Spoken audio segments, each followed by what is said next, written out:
Hello, dear students. I have two great scholars with me right now, and I'm going to introduce them both. So, towards my left, I have Daksh, who is a long-term student at Vedantu. He is a student of RM 2225 batch. He has been studying here for the past 3 years, and his claim to fame is that he has already won the gold medal in IOAA, that's International Olympiad of Astronomy and Astrophysics 2024. That happened in Brazil. So he has won a gold medal there. And recently in the NSE 2024 exams, he qualified NSEP, NSEC. These two he have qualified. So he would be writing four Olympiads this year. Like the next stages, he would be writing INPHO, he would be writing INCHO, he would be writing INMO also because he is qualified for that also, and astronomy also because he won the gold medal already. So he need not write the NSE exam this year. Now, towards my right, I have Pranjal with me, Pranjal Jha. He has been studying here for the past 1 year. He is a student of RM 2326 batch. He is a current 11th grader, and again in the recently concluded NSE exams, he qualified the NSEP exam, he qualified the NSEA exam. So he would also be writing four Olympiads this year. He would be writing INPHO, he would be writing INAO, he would be writing INMO, the Maths Olympiad, and he would also be writing INOI, that is the Olympiad of Informatics.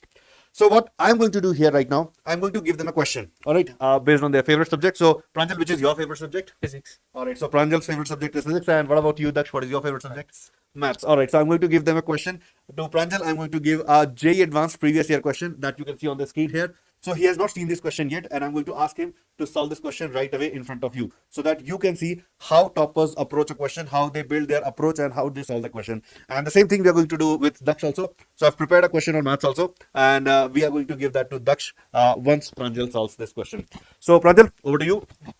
When you turn your back to the camera, you will be able to see the question, and you can start solving it now. And I and Daksh will move out of the frame, and we'll be back once you are done with the question. All the best. A ball is thrown from ground at an angle theta with horizontal and with an initial speed u0. For the resulting projectile motion, the magnitude of average velocity of the ball up to the point when it hits the ground for the first time is v1. After hitting the ground, the ball rebounds at the same angle theta, but with a reduced speed of u0 by alpha. Its motion continues for a long time as shown in the figure. If the magnitude of average velocity of the ball for entire duration of motion is 0.8 v1, the value of alpha is. All right, Pranjal. So have you got hold of the question? Have you understood the situation? Yeah. The question is clear to you? Yeah. All right. So ready with your approach? That's Yes. what you need to do in this question? Yeah. So I'll give you some space to write. And here we go. So you can start your solution here. Yeah. And you can help us also with how you are proceeding. Yeah. So for calculating v1 in terms of u0 and theta, we divide the range Okay. by the time period. So v1 is r1 by t1. Okay. Then r1 is, as we know, it's given by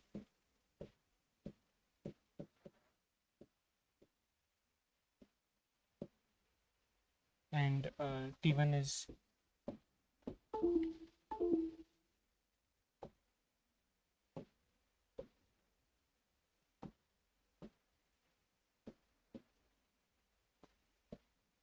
two u0 sin theta by g. So v1 will just become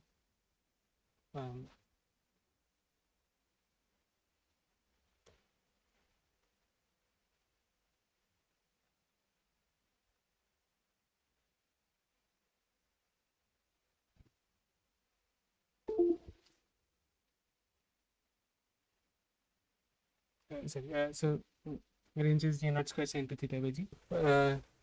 Then range becomes u0 cos theta.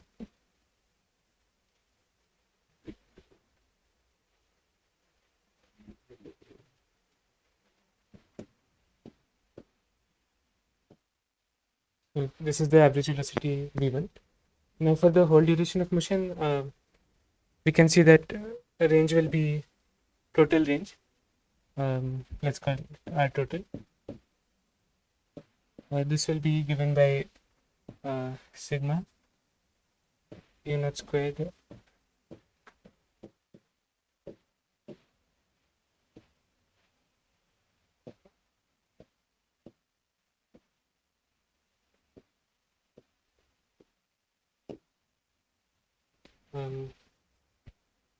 so this is just a geometric progression, infinite geometric progression. So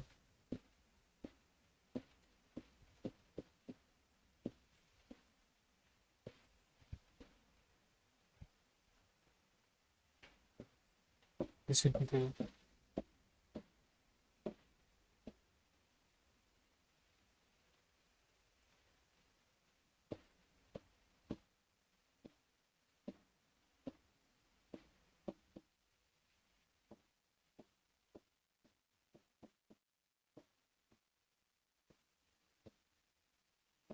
now the total time period can also be calculated. That will be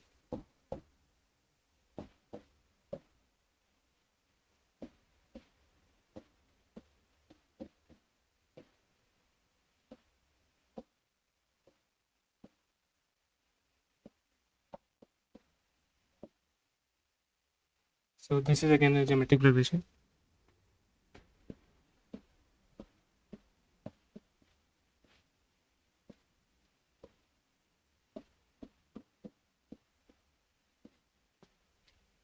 Then we know average velocity is simply given by r total by t total.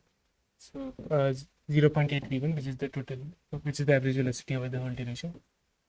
That will be r total by t total, and we can see that that is just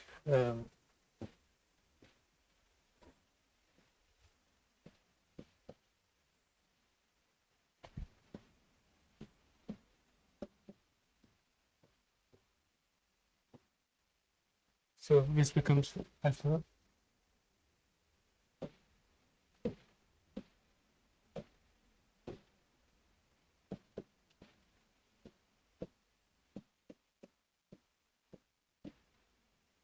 But we already calculated that unit cost it as v1.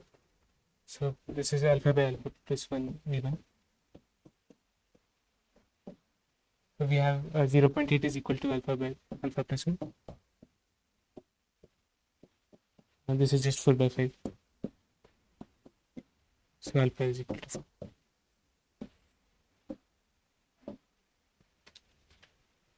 Yes.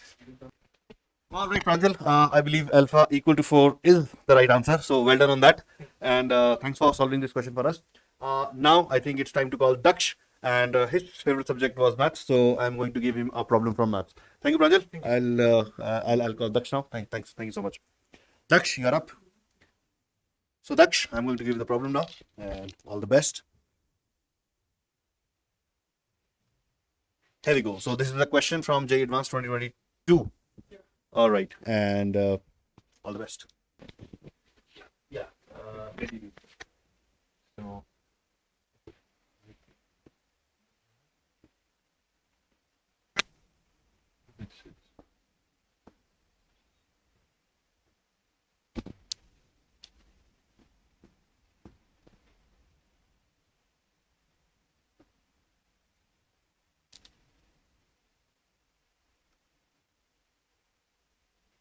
SPS given.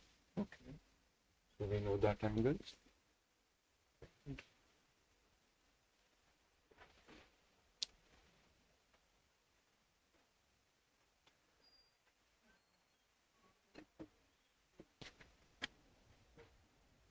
Okay, so they considered tangent at P.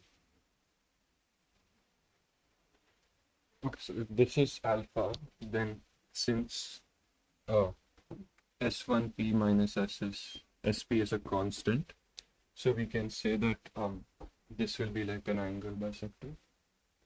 So this will be alpha by 2, and this will also be alpha by 2. Now, same slope as that of tangent at P to the hyperbola. Okay. So these two are parallel, and okay, we're saying it intersects S1P at P1. Okay, so this is P1. So S1P, this length is beta, and delta is the distance of P from SP. So this matches delta. So we are asked to find beta delta by 9 into sine alpha by 2. So for now, by 9, okay. So, right, so delta is like this perpendicular distance, and beta sine alpha by 2. So if this length is beta, and this is sine alpha by 2, so if I make a 90-degree here, then this distance, if I call it d will be the same as beta sine alpha by 2. So basically they've asked me to calculate d into delta by 9. Now there's this property for hyperbolas that if here our minor axis is 8, like b equals 8 here, so the property says that d delta will be equal to b square, where d and delta are like the perpendicular distances from the focus onto the tangent at any point. So here we can directly say that since here b square will be 64, so this part will become 64 by 9, and they asked for the greatest integer, so the answer should be, if we take that, should come out to be 7. All right. So you got the answer. You got the answer as 7. All right. And is that the right answer? All right. So the right answer has been confirmed to be by our math sir, Surendra sir. So well done, Daksh. Very well done on that. And yeah, congratulations on solving the question correctly for our viewers here. Okay. So now I'll call back Pranjal again. So Pranjal is with me. Daksh is also with me. He's the maths master for us. He solved us the maths question for us, and he's our physics master who solved the physics question for us.